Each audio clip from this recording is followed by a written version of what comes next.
अस्सलाम वालेकुम दोस्तों। आज मैं बात करूंगा पाकिस्तान में जो रीसेंट रजीम चेंज हुई है उसके बारे में। इस पे बात करने के बहुत से पहलू हैं। अब मैं पॉलिटिकल टॉक नहीं करता क्योंकि पूरी दुनिया में सबसे गंदी चीज़ जो है, मकरूह चीज़ जो है, वो पॉलिटिक्स है। मैं क्यों कह रहा हूँ? इसलिए कि इससे ना अल्लाह का ताल्लुक है और ना आम आदमी का ताल्लुक है। पूरी दुनिया के वेस्ट हो ईस्ट हो जो पॉलिटिशियंस हैं वो सिर्फ और सिर्फ अपने मफादात का ख्याल रखते हैं। और मैं इसके लिए इसलिए भी नहीं बात करता कि उसमें अल्लाह ताला की, कि मैं कुरान का तालिब इल्म हूँ तो अल्लाह ताला के अहकामात की बहुत खिलाफ वर्जी होती है। जैसे इसमें झूठ बोला जाता है, इसमें गीबत की जाती है, इसमें अफवाह साजी है, इसमें बहतान लगाए जाते हैं, इसमें यानी इतनी अगेंस्ट द कुरान इसमें आती हैं चीज़ें कि मैं बिल्कुल पसंद नहीं करता कि इस पर बात करूं। लेकिन अब जो हुआ है उस पर मैं बात इसलिए करना चाहूँगा कि उसमें मेरे मुल्क की बका का मसला है। पाकिस्तान में पावर की जो चेन है वो इस तरह है। ऊपर अमेरिका है जो सुपर पावर है, उसके बाद आर्मी है क्योंकि उसके पास गन है, उसके बाद जुडिशरी है क्योंकि वो लॉ जानते हैं, और उससे नीचे पार्लियामेंट है। पार्लियामेंट है जिसमें पार्लियामेंटेरियन जिसका असल काम लेजिस्लेशन है वो है। सबसे नीचे जो है अवाम है,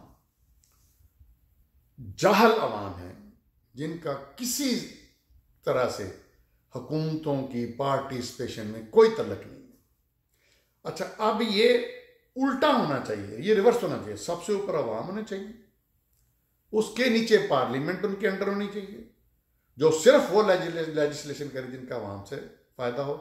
उसके नीचे लॉ होना, जुडिशरी होनी चाहिए जो सिर्फ वो कानून बनाए या पास करें जिससे अवाम को फायदा हो। और उससे नीचे जो है आर्मी हो, और आर्मी उनके इस तरह नीचे हो कि वो सिर्फ हुकूमत का, आइन का हुक्म माने, और सुपर पावर तो फिर निकल जाएगी। लेकिन ऐसा नहीं है, अफसोस ये है। अच्छा, अब कंपैरिजन अगर करें, पहली बात तो यह है कि पाकिस्तानी एक कौम नहीं है, ये बहुत बिखरे हुए कबीले हैं। ये बलोची हैं, ये सिंधी हैं, ये फलाने हैं, ये पंजाबी हैं, ये क्या उसको कहते हैं, सराइकी हैं, ये फलान हैं, टमकान हैं। कौम नहीं है। तो चूंकि कौम नहीं है, और फिर वो कौम ये वो है जो कि गंदगी में, झूठ में, बददियानती में, करप्शन में लदी हुई है। अब कुरान की रूह से इसके ऊपर वही हुक्मरान आना चाहिए जो इनकी तरह का, जैसी कौम वैसे हुक्मरान। तो अब इतनी घटिया कौम जो है, आई एम सॉरी, मुझे पता बहुत लोग मुझसे नाराज होंगे, लेकिन हम हैं। डॉक्टर सराज जैसे बंदे कहते हैं कि जी हमसे मुनाफा कौम कोई नहीं है, और इसमें कोई शक नहीं। तो इनके ऊपर एक नेक आदमी, अल्लाह का मुत्तकी बंदा कैसे आएगा? नहीं आ सकता, रूलर एज ए हुक्मरान। तो हम देखते हैं कि ये हमारे ऊपर हुक्मरान भी अब जो आते हैं वो इसी तरह के, जरदारी फैमिली, शरीफ फैमिली, अब उनकी अगले नस्लें, दूसरी तीसरी नस्लें जो हैं वो हुक्मरान है। अवाम को कोई तल्लुक नहीं है और ना ही अवाम के लिए सोचते हैं। अच्छा, ये इमरान खान की बात करूंगा। ये बंदा हीरो है, इसको अल्लाह ने शक्ल, सूरत, जिस्म ऐसी दी है कि बुढ़ापे में भी औरतें इसके ऊपर फिदा। हमारी फैमिली की भी औरतें, मतलब आई मीन इसमें कोई है कि नहीं। अब अवाम इसको सच्चा समझती है, और शायद मैं भी इसको समझता, मैं अंदर से तो नहीं जानता, लेकिन शायद मैं भी इसको समझता हूं कि ये बाकियों की निस्बत सच्चा है। ओके, लेकिन क्या ये कुछ कर सकता है? अवाम की उम्मीदों में उतर सकता है? मुझे नहीं लगता। उसकी वजह, पहले तो इसकी अपनी शख्सियत। अब सच्चा होना और बात है, गवर्नेंस जो है या अवाम की भलाई के लिए, कॉमन मैन की भलाई के लिए कुछ करना, वो बिल्कुल डिफरेंट चीज है जो कि ये डिलीवर नहीं कर सका। लेकिन फिर भी बेहतर है वो मकरूह लोगों से जिन्होंने गंद डाला हुआ है मुल्क में। दोस्तों, कायद-ए-आज़म के बाद जो जल्दी फौत हो गए, मर गए, उनके बाद दूसरा जो बंदा इंपॉर्टेंट इस कौम में आया वो था डॉक्टर अब्दुल कदीर खान। वो कायदे को बानी पाकिस्तान कहते थे। फिर उसके बाद अब्दुल कदीर खान को मोहसिन पाकिस्तान या मुहाफ़िज़ पाकिस्तान कहते हैं। बिल्कुल ठीक, जेन्युइन है। इस किस्म के मुल्क को जिसका कोई हाल नहीं है उसको अब्दुल कदीर खान ने बना दिया आठवीं ताकत। उसके बाद एक शख्सियत आई भुट्टो। अब मैं थोड़ा सा कंपैरिजन करूंगा भुट्टो का और इमरान का। ये दोस्त नहीं जानते, यंगस्टर्स हैं, यंगस्टर्स इसके साथ बहुत हैं। इसने मिडिल क्लास को मोटिवेट किया है, मिडिल क्लास को स्टिमुलेट किया है सियासत में आने के लिए। अच्छी बात है। आप इसका कंपैरिजन करते हैं, भुट्टो के साथ भी लाखों लोग होते थे। अब हमने देखा हुआ है भुट्टो के इलेक्शन जो थे 1970 में जो हुए, हमने देखा हुआ है लाखों लोग इसके साथ थे। बल्कि इसने तो स्वीप कर दिया था। वो अखबारों में उस वक्त आया था कि बड़े बड़े बुर्ज उलट गए। भुट्टो ने इलेक्शन को बिल्कुल स्वीप कर दिया था, 2/3 से भी ज्यादा मेजोरिटी थी। लेकिन वो क्या डिलीवर कर पाया? उसने बहुत अच्छे काम किए दीन की रूह से। उसने इस्लामिक सरबराही कॉन्फ्रेंस बुलाई, उसने इस्लामिक आईन बनवाया, उसने कादियानियत को पार्लियामेंट में ख़त्म करवाया, उसने एटम बम बनाया। वो पहला बंदा था जिसने पूरी तरह से स्टैंड लिया। लेकिन हुआ क्या? अब किसिंजर ने कहा कि उन्होंने धमकी दी अमेरिकन ने कि मत बनाओ, हम तुम्हें उड़ा देंगे। इसने कहा नो प्रॉब्लम, उन्होंने उड़ा दिया। इसलिए इसके बावजूद कि वो बहुत काबिल आदमी था, पढ़ा लिखा आदमी था, एक दुनिया में उसका नाम था, उसको उड़ा दिया। अब हम अगर इसका इमरान खान का जायजा लें, अच्छा भुट्टो के साथ फिर भी कोई कॉमन मैन थे, जैसे शेख रशीद थे। ये वाले शेख रशीद नहीं, बूढ़े वो दूसरे थे। कौसर न्याजी थे, मिराज मोहम्मद खान थे, मलिक मिराज खालिद थे। इसी तरह डॉक्टर कह रहा हूँ, खुर्शीद कसूरी के वालिद महमूद कसूरी थे। मतलब उसके साथ फीडल भी थे, लेकिन ये कॉमन मैन भी थे। अब अगर हम इसका कंपैरिजन करें इमरान के साथ, तो इमरान की तो वो तालीम ही नहीं है जो भुट्टो की थी।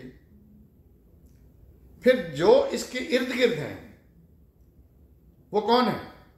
कोई कॉमन मैन नहीं है, एलीट है। इसके करीब जाने के लिए जरूरी ये है कि उसको बहुत अमीर होना चाहिए। इसके साथ कौन है? एच सोनियन इसके कोलीग्स हैं, जैसे शाह महमूद कुरैशी जैसा कब्र परस्त, कब्र का मजौर, वो सरहद का खटक, परवेज खटक शायद उसका नाम है। और इसके साथ क्या है?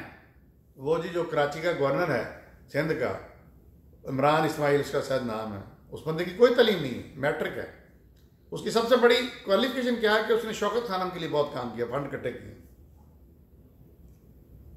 फिर और ले लें इनकी इसके इर्द गिर्द लोग, वो जुल्फी बुखारी, वो लौंडे, वो फैसल वाडा, फिर वो डफर जो है वो मोटा सा, क्या उसका नाम है, बहुत बोलता है प्रेस में आके, चौधरी कुछ समथिंग है।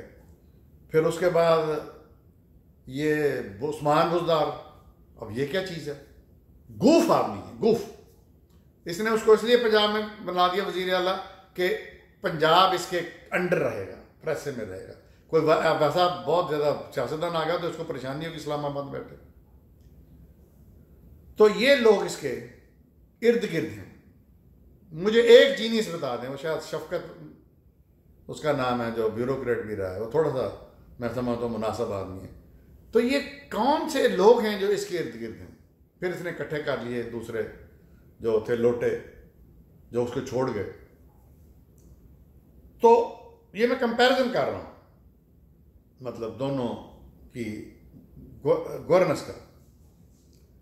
अब इतने बड़े जलसे हो रहे हैं जी, इतने बड़े जलसे हो रहे हैं, लाखों भाई जलसे हो रहे हैं। ये दोबारा भी इमरान खान आ जाता है तो करेगा क्या?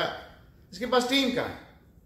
मुआशी में इंडिकेटर देखें, पहले एक को लगाया, फिर दूसरे को लगाया, वो भी IMF, वो भी IMF का, फलाना टमकाना, हफीज़ और डॉक्टर ओबाकर जो है वो स्टेट बैंक, यानी शौकत तरीन जो पहले भी करता रहा, तो बंदे ही नहीं।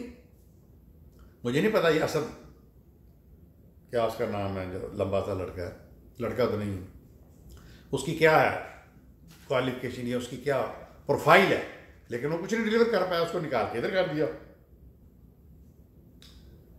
तो अब ये आ भी जाता है तो क्या कर लेगा? पहले क्या किया? हाँ, एक चीज माननी पड़ेगी कि ये इस बंदे को अल्लाह ने दीन की समझ इतनी नहीं दी, लेकिन मोहब्बत बड़ी दी है नबी सल्लल्लाहु अलैहि वसल्लम से, अल्लाह के ऊपर इसका ईमान है, जो कि बहुत अच्छी बात। और इसका इतनी इसकी जुर्रत मंदाना, इतना दलेर आदमी है कि इसने पूरी दुनिया में वेस्ट में जाके इस्लामिक की बात की और अपनी उससे कौंसल से UN से मनवा भी लिया इस्लामिक फोबिया, जो इसकी बात है वो है। लेकिन मुल्क की, अच्छा इसने ये जो है फॉरेन अफेयर्स में बहुत अच्छा काम किया, बहुत अच्छा काम किया, रिमार्केबल, अमेजिंग, लेकिन मुल्क के अंदर कॉमन मैन के लिए कुछ नहीं किया। ये करना चाहिए था। अब ये कौन करता है? अकेला बंदा नहीं कर सकता, उसके लिए टीम चाहिए होती है, टीम है ही नहीं। लौंडे लपाड़े और वो रिच, एक ही क्वालिफिकेशन चाहिए इसके साथ शामिल होने की कि वो बहुत ही ज्यादा रिच होना चाहिए, जिस तरह के इसके लोग हैं। अब इंटरनेशनली देखें सिनेरियो क्या है। अमेरिका सुपर पावर है, मानना पड़ेगा, आप नहीं मानते तो ना माने, वो तो है। उसने जापान को बम मार दिया, एटम बम। अब जापान उसके आगे हिलता नहीं, कुछ था नहीं। वो मुसलमानों के खिलाफ हुआ तो उसने मिडल ईस्ट मुल्कों को मलियामेट कर दिया, इराक, लिबिया, शाम, अफगानिस्तान, यमन उधेड़ के रख दिए। सद्दाम हुसैन एक स्ट्रांग हुक्मरान था, मार दिया, फांसी दे दी। लिबिया का कजाफी बहुत स्ट्रांग होगा, उसको निशाने इबरत बना दिया। शाह फैसल जैसा मजबूत सऊदी अरब का हुक्मरान जो इन्हीं में से था, इन्हीं के मतलब लाइज थे, उसको घर के अंदर घुस के उसके भतीजे के थ्रू उसने उसको मरवा दिया। फिर भुट्टो को उड़ा दिया,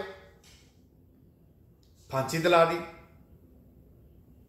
उसने उसकी किताब पढ़ने वाली if I am assassinated Bhutto की। इससे पहले अयूब ने भी लिखा था फ्रेंड्स आर नॉट मास्टर, हालांकि बड़ा करीब था इनके अमेरिकन के। अब ज़ियाउल हक पहले तो उसी के थ्रू काम करवाया, लेकिन जब उसने इनके खिलाफ जरा जबान खोलने की कोशिश की, इसके खिलाफ होने की कोशिश की, उसको हवा में उड़ा दिया। CNC कितना ताकतवर था, CNC उसको उड़ा दिया। जो उड़ाया नहीं, जो उनका गद्दार था बदबख्त मुशर्रफ, जो एक काल पे ढेर हो गया। अच्छा, जिन इस्लामिक मुल्कों ने इसको रजिस्ट किया अमेरिका को, वो ईरान है, टर्की है, अफगानिस्तान है। ये फिर कभी बात करेंगे। तो अमेरिका ने जब सोशलिज्म को ढा दिया, रशिया में टुकड़े हो गए, अब उसने इस्लाम के खिलाफ किया। अब इमरान खान की दलेरी से मुझे खतरा है। इसने सबसे पहले दलेरी उस वक्त दिखाई जब इसने वजीरिस्तान टाइम में ड्रोन हमलों के खिलाफ धरना दिया या एहतजाज किया। अमेरिका डर गया। ये अमेरिका डर जाता है, जो भी इसके खड़ा हो जाए डर जाता। तो अब ये ललकार रहा है। अब प्रॉब्लम ये है कि ये जो कू हुआ है पाकिस्तान में, ये बहुत ही आसानी से अमेरिका ने किया, इसका किसी तल्लक नहीं है। लोटे यूज़ किए, ये करप्ट फैमिली यूज़ की, वो अपनी जगह किया अमेरिका ने। फौज जो है वो चंद जर्नैल खरीदता है। ये जो इसकी है पुरानी कोंडालीदा राय जो कहती थी कि हम तो इन लोगों के लिए, अमेरिकन जैसे, पाकिस्तान जैसे मुल्क के लिए, एक हाथ में कैरेट एक हाथ में स्टिक रखते हैं। यानी पाकिस्तान एक कमजोर मुल्क है दोस्तों, और माने ना माने, कोई इकोनॉमी नहीं है, कुछ नहीं है। इसको डेवलपिंग कहते हैं, मैं इसको अंडर डेवलप कहता हूं। तो अब ये जो इमरान खान ललकार रहा है, ये अक्लमंदी नहीं कर रहा। भाई सुपर पावर से टक्कर लेने का ये तरीका नहीं है। तुम्हारे पास तो कौम ही नहीं है, ईरानी कौम थे, कौम है हजारों साल से, टर्किश कौम है हजारों साल से हुक्मरान रही है दुनिया पे। पाकिस्तान में तो कुछ भी नहीं है, तो आप किस बात उसको ललकार रहे हैं? मेरे कुछ कहने का फायदा तो नहीं है, लेकिन मैं समझता हूं कि इसको अपने मफादात देखते हुए कोई अच्छी डील करनी चाहिए अमेरिका से। मजबूरी है, आप नहीं इधर उधर हो सकते। अमेरिका अकेला नहीं है, सारा वेस्ट उसके साथ है, गोरा सारा इसके साथ है। तो बात करने का मकसद ये है कि मैं नहीं चाहता कि पाकिस्तानी कौम इस जैसे बंदे को खो दे, क्योंकि मेरे नज़दीक वो स्टेट्समैन बन गया है, अभी लीडर नहीं बना, स्टेट्समैन बना। लीडर उस वक्त बनेगा जब कॉमन मैन के लिए काम करेगा।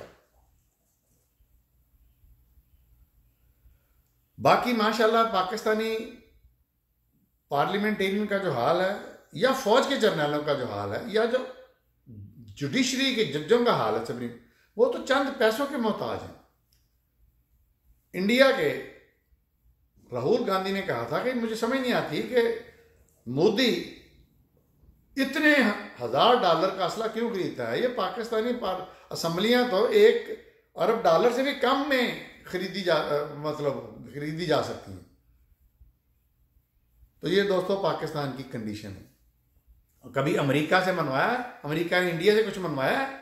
वहां पे स्ट्रांग मुल्क है, स्ट्रांग इकोनॉमी है, स्ट्रांग पार्लियामेंट है, वो आपस में जो मर्जी लड़ते रहें, बदमाशी करें। अमेरिका से सुपर पावर आगे वो नहीं कुछते, सॉरी वो नहीं उसकी बात सुनते। हर अमेरिका का मुल्क का सरबराह प्रेसिडेंट वहां जाता। बुश वहां पे गया, जॉर्ज बुश वहां से यहाँ क्रिकेट खेलने 1 घंटे के लिए आ गया। क्लिंटन वहां पे गया, यहाँ पे चंद घंटे के लिए धमकियां देने आ गया। वो ओबामा, जिसको मैं मुनाफिक समझता हूं, वो 2 दफा गया है, उसने अटेंड की है अमेरिका इंडिया की जो यौम जमहूरिया की परेड होती है। पाकिस्तान में नहीं आया, हालांकि उसने बचपन के कई साल यहां गुजारे कराची में, और वो सबसे ज्यादा बमबारी, 400 से ज्यादा ड्रोन उसने अटैक किए। तो मैंने अपना पहले मैं बड़ा सोचा कि मैंने नहीं ये रिकॉर्डिंग करनी। अब ये इमरान खान साहब फरमाते हैं कि जी जो सियासत में नहीं है वो जानवर नहीं, वो जानवर है। ओ बाबा, तुम्हारे कोई करीब कैसे आए? तुम्हारे इर्द गिर्द तो दौलतमंदों का झमटा है, जिनकी बात क्वालिफिकेशन, जिनके पास पैसा है। अकल नाम की चीज नहीं है, तालीम नाम की चीज नहीं है, रिसर्च नाम की चीज नहीं है, लेकिन इसके बहुत भरपूर साथी हैं, और नतीजा आप देख चुके हैं। देखते रहिए मेरा चैनल डॉक्टर अबू अब्दुल्ला।